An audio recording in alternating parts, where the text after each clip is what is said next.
Muy buenas, hermanos. La verdad es que es un motivo de alegría poder estar aquí nuevamente con vosotros. Eh, Han sido 6 meses, 6 meses y creo que 5 días. Y la verdad es que han sido 6 meses muy intensos. Hemos estado ahí en Las Palmas de Gran Canaria, en la Iglesia Bautista del Fondillo, la cual os manda un saludo muy grande. Y yo os lo hago entrega de ese saludo. Y bueno, durante estos 6 meses hemos podido trabajar pues, en cosas que veníamos haciendo aquí, como es la alabanza, como es con los jóvenes. También hemos podido desarrollar nuevas áreas como por ejemplo los discipulados. Hemos podido trabajar con mucha gente allí de tú a tú, haciendo discipulados, y ha sido un momento, la verdad, en el que personalmente, y sé que también para mi esposa, ha sido de gran bendición, porque al mismo tiempo que nosotros pensábamos, y es algo que casi siempre ocurre, cuando uno piensa que va a dar, acaba recibiendo muchísimo más. Y así ha sido con nosotros. Hemos podido estar allí, hemos podido compartir con la gente, pero hemos podido recibir mucho más de la gente, en esa conversación de tú a tú, en ese conocernos de tú a tú, en ese aprender conjuntamente de Dios. Hemos sido llenados de una manera mucho más grande de la que nosotros mismos podíamos esperar. También, y esto pues hay una pregunta recurrente que a veces nos hacen tanto a Judith y a mí, es que ¿para cuándo los hijos? Bueno, hemos tenido el placer de tener 40 hijos bajo nuestra tutela, todos adolescentes. Voy a pedir que pongan una foto. Aquí están. Las caras tienen que estar tapadas porque son menores, entonces al estar retransmitiendo pues no pueden aparecer las caras. Pero bueno, esta es una parte del grupo con el que estábamos trabajando allí. Son 40 supuestos menores, ¿no? Porque aún se tenían que determinar la edad de la mayoría, ¿no? Pero teníamos a chicos desde los 13 años y para arriba alguno que parecía casi que podía ser mi abuelo. Pero yo era tutor suyo, entonces me tenían el respeto. La verdad es que son chicos que han llegado en pateras, como se escucha, ¿no? en las noticias, pues están llegando muchísimas pateras a Canarias, entre ellas están llegando muchos menores. Y nosotros pudimos trabajar en un centro con ellos, ¿no? Y hemos podido escuchar muchas historias, historias traumáticas, historias que realmente te duelen, ¿no? Te duele escuchar por lo que ha tenido que pasar cada uno. Desde algún chico que ha tenido que tirar a su compañero de la patera por la borda porque se había muerto, a gente que estaba siendo perseguida en su país, por lo tanto tenía que huir, ¿no? Sabemos que en Mali ahora mismo están en guerra, entonces muchos de los chicos están huyendo de la guerra. Y la verdad es que han sido 40 historias, son 40 nombres, son 40 chicos, 40 y un poquito más, porque había algunos que cuando se determinaba la edad, pues tenían que ir a otro centro y llegaba otro. Pero han sido historias que realmente impactan. Y es que hay una realidad, y es que la vida no es fácil. Aquí en el primer mundo, en Occidente, tenemos la gran bendición de poder tener todo a nuestro alcance, pero a unos cuantos kilómetros hay gente que no tiene absolutamente nada y hay gente que tiene que dejarlo todo.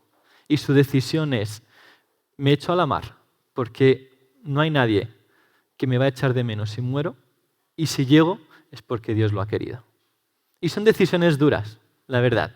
Son decisiones duras. Son chicos valientes con la decisión que han tomado, que se han lanzado y que te quedas 5 minutos hablando con ellos y no sales igual.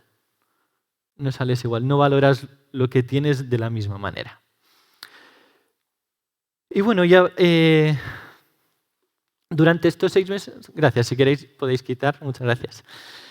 Durante estos 6 meses Pues sí, hemos podido crecer mucho, hemos podido avanzar mucho, pero no es oro todo lo que reluce. Todo ha tenido un proceso. Todo ha pasado pues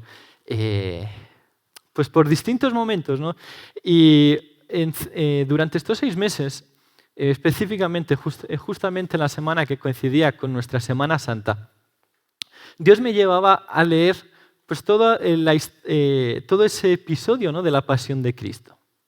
Y cuando yo iba leyendo, yo iba viendo, identificando cosas que me iban llamando bastante la atención. Pero hubo una en especial que seguramente todos los que le hemos leído nos ha podido llamar la atención más de una vez.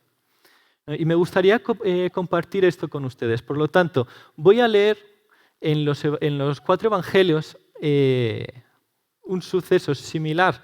El mismo suceso y en otro evangelio pues algo similar. Y de ahí vamos a ir arrancando. Y me gustaría que pudiéramos abrir en primer lugar nuestra Biblia en Mateo capítulo 27, versículo 13. Y vamos a entrar ahora mismo en ese momento justamente cuando Jesús se encuentra ante Pilatos. ¿No? Jesús está ante Pilato y Pilato está tratando de entablar una conversación con él. Y dice así, Mateo 27, versículo 13. Pilatos entonces le dijo, ¿no oyes cuántas cosas testifican contra ti? Versículo 14. Pero Jesús no le respondió ni una palabra, de tal manera que el gobernador se maravillaba mucho. Después tenemos el mismo suceso en Marcos capítulo 15, versículos del 3 al 5. Marcos capítulo 15, versículos del 3 al 5. Y dice así, y los principales sacerdotes le acusaban mucho. Otra vez le preguntó Pilato diciendo, ¿nada respondes? Mira de cuántas cosas te acusan. Jesús ni aun con eso respondió, de modo que Pilato se maravillaba. Y ahora voy a hacer un cambio en el orden de los evangelios y vamos a leer en Juan 19, versículos del 9 al 11. Y entró otra vez en el pretorio y dijo a Jesús, ¿de dónde eres tú? Mas Jesús no le respondía. Entonces le dijo Pilato, ¿a mí no me hablas? ¿No sabes que tengo autoridad para crucificarte y que tengo autoridad para soltarte? Respondió Jesús, ninguna autoridad tendrías contra mí si no fuese dada de arriba. Por tanto, el que a ti me ha entregado, mayor pecado tiene. Vale, en estos 3 evangelios estamos justamente en este episodio en el que Jesús está ante Pilato. Pilato le está preguntando, están habiendo acusaciones, están gritando cosas de Jesús. Y Pilato, un hombre acostumbrado a estar juzgando a la gente, le da la oportunidad a Jesús a responder y Jesús no dice nada. Y esto le sorprende a Pilatos. Esta persona que estaba acostumbrado a acusar a la gente, a señalar a la gente, se sorprende que cuando a alguien le acusan, cuando a Jesús le acusaban, él estaba callado. Por último, me gustaría leer en Lucas, capítulo 23, versículos del 8 al 11. Lucas 23, versículos del 8 al 11. Herodes, viendo a Jesús, se alegró mucho, porque hacía tiempo que deseaba verle, porque había oído muchas cosas acerca de él, y esperaba verle hacer alguna señal. Y le hacía muchas preguntas, pero él nada le respondió. Y estaban los principales sacerdotes, los escribas, acusándole con gran vehemencia. Entonces Herodes, con sus soldados, lo menospreció y lo escarneció, vistiéndole de una ropa espléndida, y volvió a enviarle a Pilato. Aquí tenemos a Herodes frente a Jesús, otra persona que tenía la autoridad de dar la libertad a Jesús. En ese momento también en el que lo están acusando, Herodes pues le da una oportunidad de mostrar el poder, de mostrar el poder de Jesús. Pero Jesús se mantiene en silencio, no dice nada. Y eso provoca que al final Herodes se acabe burlando de Jesús y lo manda la patata caliente otra vez a Pilato. Y dice, no, que se encargue del Pilato. Y en esto me llama sumamente la atención ese silencio de Jesús. Porque en un momento en el que, al menos yo, no sé tú, pero al menos yo, en el que me están acusando, en el que me están gritando, en el que me están señalando, me están diciendo tantas y tantas mentiras, me están gritando, puedo estar escuchando de todo. Mi carne lo que pediría es saltar. Lo que yo quisiera en ese momento es saltar, es contestarle a alguien. Es mirar a alguien y decirle, como nos dijo nuestro rey emérito, ¿por qué no te callas? Pero en ese momento Jesús decide mantenerse en silencio. En ese momento de tanta tensión, tanto para él como para aquellos que estaban alrededor, Jesús decide mantenerse callado. Y me viene la pregunta, el por qué. Y sí, tenemos una respuesta fácil, que es porque hay un plan mayor y con él se tenían que cumplir. Correcto, eso es verdad. Pero ¿por qué él se mantuvo en silencio ante estas preguntas, ante ciertas acusaciones? Y lo primero que yo puedo identificar en Jesús es que él conocía la voluntad del Padre. En ese momento en el que una palabra suya iba a bastar para que Pilato lo pudiera liberar, en ese momento en el que quizás simplemente una mirada a Pilato y una pequeña sonrisa, Pilato iba a decir, este hombre no se merece estar aquí, lo voy a liberar. Jesús simplemente decide mantenerse quieto y en silencio. Y eso yo lo puedo entender cuando nosotros conocemos la voluntad de Dios. Porque cuando conocemos la voluntad de Dios, podemos marcarnos una meta y un objetivo. Y cuando mantenemos la mirada en esa meta y en ese objetivo, al igual que un corredor, cuando está mirando a la meta, no te vas a desviar. Pero si por un segundo desvías tu mirada de la meta, lo más seguro es que te empieces a torcer. Y Jesús sabía justamente en ese momento que para cumplir la voluntad de Dios, él tenía que estar mirando a la meta. Y él tenía que mirar hacia lo que Dios quería, no lo que él quería. Porque su carne, estoy seguro que quisiera decirle algo a Pilatos. Porque su carne seguramente querría decir algo, querría saltar. Pero la voluntad de Dios era mucho más grande en ese momento. Y conocer la voluntad de Dios le permitió mantener un objetivo, establecer una meta y perseguirla. Romanos 12:2 nos dice que la voluntad de Dios es buena, agradable y perfecta. Y Él sabe en ese momento que tiene que alcanzar la voluntad de Dios, que será buena, agradable y perfecta. Y que gracias a ese silencio hoy nosotros podemos tener la salvación. Muchas veces nosotros nos vamos a enfrentar pues, a momentos en los que habrá gente que se querrá levantar contra nosotros. Habrá gente que querrá hablarnos, que querrá gritarnos. Y muchas veces Dios te va a pedir que te mantengas en silencio. Y para eso solo puedo decirte que conozcas la voluntad de Dios, porque eso es lo que te va a dar la fuerza para mantenerte callado, para mantenerte en silencio a pesar de las circunstancias. En segundo lugar, me gustaría decirte que los planes de Dios no son como nosotros queremos, sino como Él quiere. Muchas veces nos han vendido la historia de que cuando aceptas a Jesús todo te va a ir bien. Y lo siento, no es así. No es así. Muchas veces para cumplir la voluntad de Dios vas a tener que atravesar desiertos. Jesús, una noche antes, lo podemos leer en Lucas 22, versículos del 42 al 43, que dice, Jesús diciendo, Padre, si quieres, pasa de mí esta copa, pero no se haga mi voluntad, sino la tuya. Y en el versículo 43 nos dice que el sudor de Jesús eran gotas de sangre. ¿Qué agonía tendría que estar pasando en ese momento? Jesús conocía la voluntad de Dios, sabía lo que iba a tener que pasar.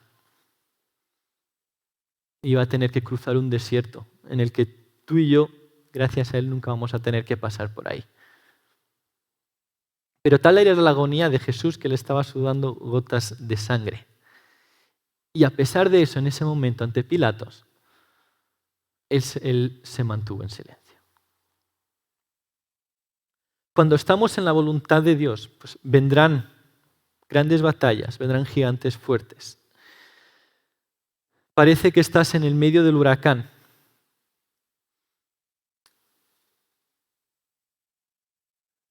Pero si es la voluntad de Dios, Él te dará la fuerza para poder superar esa prueba. Él te dará aguantar.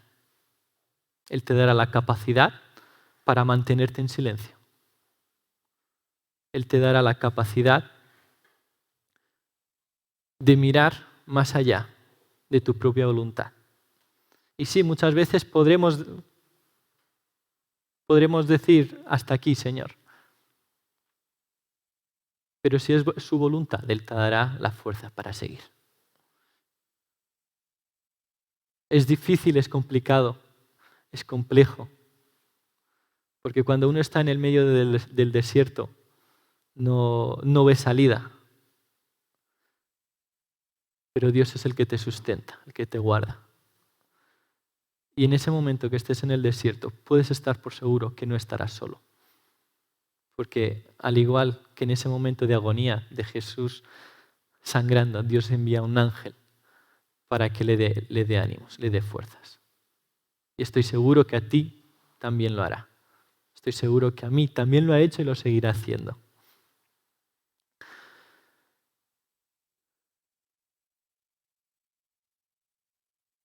En tercer lugar, es que sabiendo que vamos a pasar por desiertos, sabiendo que Jesús iba a pasar por eso, Jesús fue sumiso ante la voluntad de Dios. Y eso me muestran dos cosas de Jesús. La primera es que Él entregó toda la justicia a Dios. En ese momento en que la gente le está acusando, en ese momento que la gente le está gritando, en ese momento que estás recibiendo tantos y tantos palos, que después lo van a estar azotando, que después lo van a hacer cargar con ese madero. La gente escupiéndole. Él se mantiene quieto porque Él entrega toda la justicia a Dios. Y Él sabe que Dios es el que juzgará a cada uno. Y que su plan, lo que Él tenía que hacer era estar en silencio, mantenerse quieto y seguir el camino que Dios le había marcado.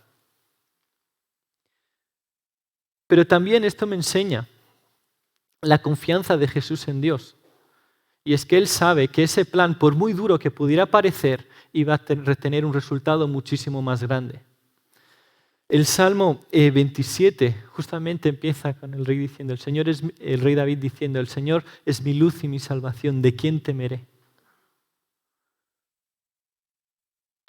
Muchas veces cuando estemos en ese momento tendremos que recordar que el Señor es nuestra luz y nuestra salvación, por lo tanto, ¿de quién vamos a temer? Y va a ser un momento duro, pero Dios te va a llevar a, primero, que dejes que Él sea el juez. Tenemos a veces la manía de querer ser jueces, pero cuando queremos ser jueces somos injustos, no somos perfectos, por lo tanto no podemos juzgar nosotros. Nosotros seríamos los primeros culpables. Por lo tanto, deja que sea Dios quien juzgue. Y en segundo, confía en que Dios tiene un plan mucho mayor. Confía en que ese desierto que puedes estar cruzando, que ese momento complicado de tristeza, de amargura que puedes estar pasando, Dios tiene un plan mayor.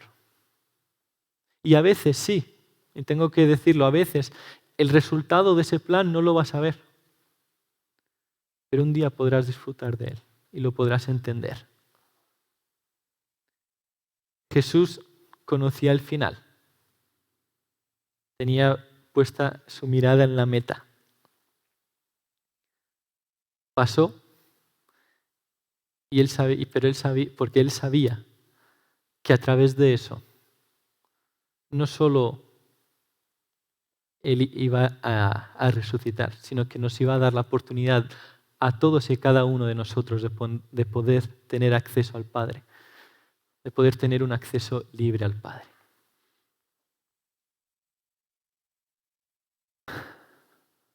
Por lo tanto, hermanos, simplemente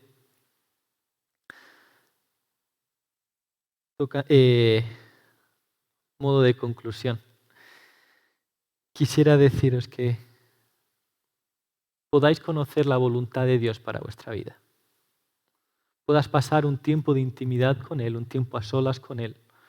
Que puedas buscar la voluntad que Dios tiene para tu vida. Y a lo mejor no te va a decir el plan final, pero sí te va a decir la próxima estación. Y puedas mirar hacia esa meta que Él te ponga y puedas luchar por ella. En segundo lugar,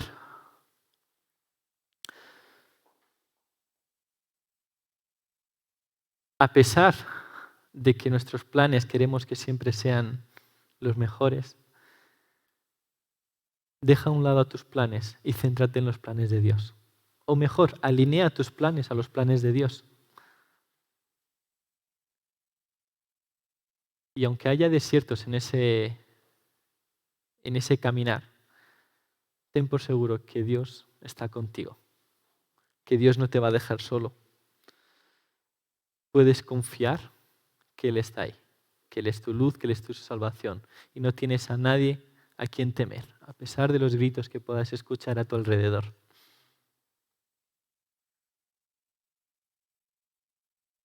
Por último, sométete a la voluntad de Dios. Es difícil querer cruzar por un desierto, pero si es lo que Dios te llama, cruza. Porque lo que hay detrás de ese desierto es mucho más grande de lo que tú mismo te puedes imaginar.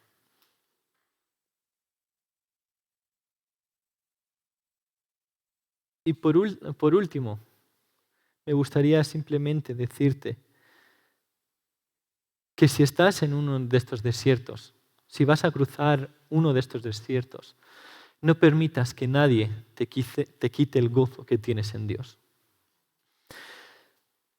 Juan capítulo 16, versículos del 20 al 22 nos dice: de cierto os digo, que vosotros lloraréis y lamentaréis, y el mundo se alegrará. Pero aunque vosotros estéis tristes, vuestra tristeza se convertirá en gozo. La mujer cuando da luz tiene dolor porque ha llegado su hora, pero después que ha dado a luz a un niño, ya no se acuerda de la angustia por el gozo de que haya nacido un hombre en el mundo. También vosotros ahora tenéis tristeza, pero os volverá a ver y se gozará vuestro corazón y nadie os quitará vuestro gozo. Mantén el gozo en Dios. Mantente firme en Dios.